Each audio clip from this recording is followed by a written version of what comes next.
Hey guys, it's Aaron the Ho, and today we're going to do the water and drop test for the Dog and Bone Wetsuit for the iPhone 5 and the 5S. Real usage, real reviews. mobilereviews-eh.ca. That's a little bright out, so I'm just going to put my pivoted POV glasses on right away. Dog and Bone did tell us to do a waterproof test, and we've already done that. We didn't find any problems, so now we've actually got a real iPhone in this case, and we're just going to quickly just dip it into this water, and we're going to see if it's going to keep the water out. I'm guessing it will. Video's going. There's the camera. There's Monty frolicking in the grass, and we're just going to snap everything together. And we're just going to dip it in. So I'm going to leave it. My dog, look at him, he's so ridiculous. So this case is different in terms of its waterproofing. There's actually three pieces to the entire case. You've got the from rear housing, you've got the front housing, and then you've got this thing called the boot. And on our case, it's really bright and orange.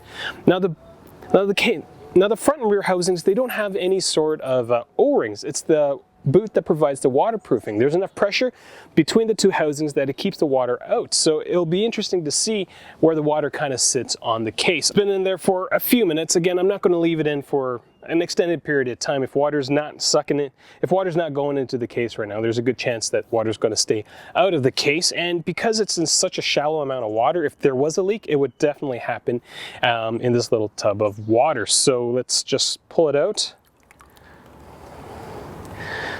And,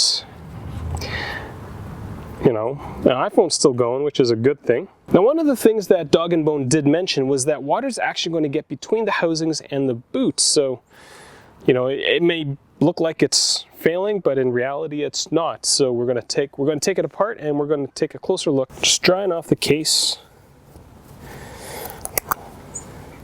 That's the bottom of the latch, and as you can tell, you know, there is water on the inside of the case, and this is normal. This is supposed to happen. So if we crack it open, again, there is water on the inside of the case. That's normal. Take that out. The scariest part is having water in between the boot, the parts where the boot covers the iPhone, and as you can tell, there really isn't anything to be alarmed of. There's no water on the sides here, you know. So all in all, this setup is entirely different than all the other cases that we've come across, in the fact that it uses this waterproof boot to do all the waterproofing. So there's no O-rings, and from my perspective, this is a much more efficient way to protect your phone. I think there's fewer things for it to fail. Here's a closer look at the iPhone, and as you can tell, there really isn't anything wet about it. So all in all, I think it is a very decent waterproof case. The next thing that we are going to do is we're going to drop it from 6 feet and find out if it's drop proof. So stay tuned. Alright guys, so we've got our drop test set up. If this is the first time you're watching one of our videos, I do encourage you to click subscribe, as our channel is all about helping you guys get the most out of your iOS stuff. So product reviews, tips and tricks, as well as some relevant news. So this case again is drop proof from 6.6 feet. We've got another iPhone there, down here, capturing in slow motion. We've got a hollow clip on it as well to give it a bit of a wide angle shot. So kind of one of the first drops is you're pulling it out of your pocket and then you accidentally drop it. A little bit of scuffing. Concrete definitely wasn't nice to that part of the case, but you know, screen's not cracked. Drop it from a little higher.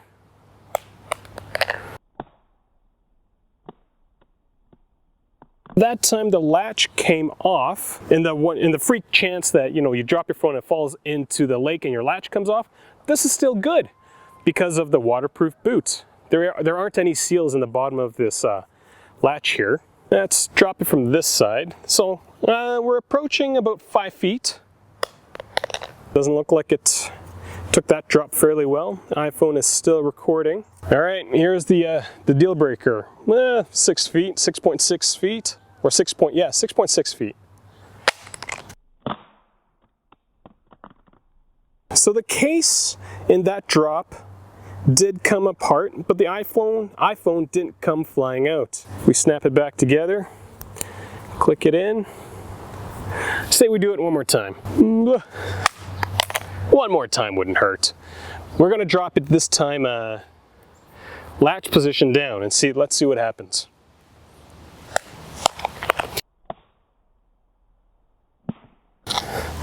So that time the latch did come off, but again,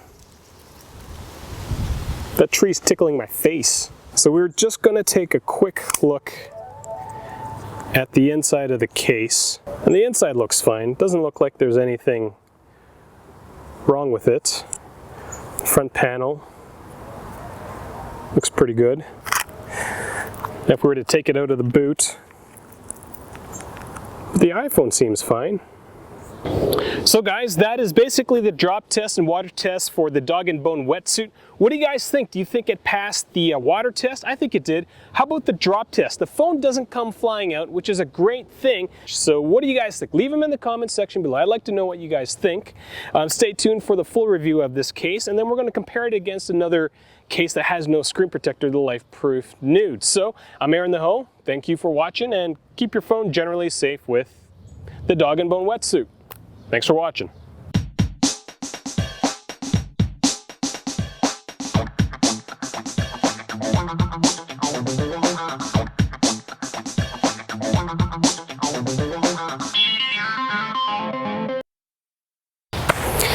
Kind of wish I brought my coin out so I can take a look at the case without leaving all my camera stuff out. Maybe there's a coin somewhere here. Next best thing, we're going to use one of Monty's color tags. All right, that's a great use of my dog.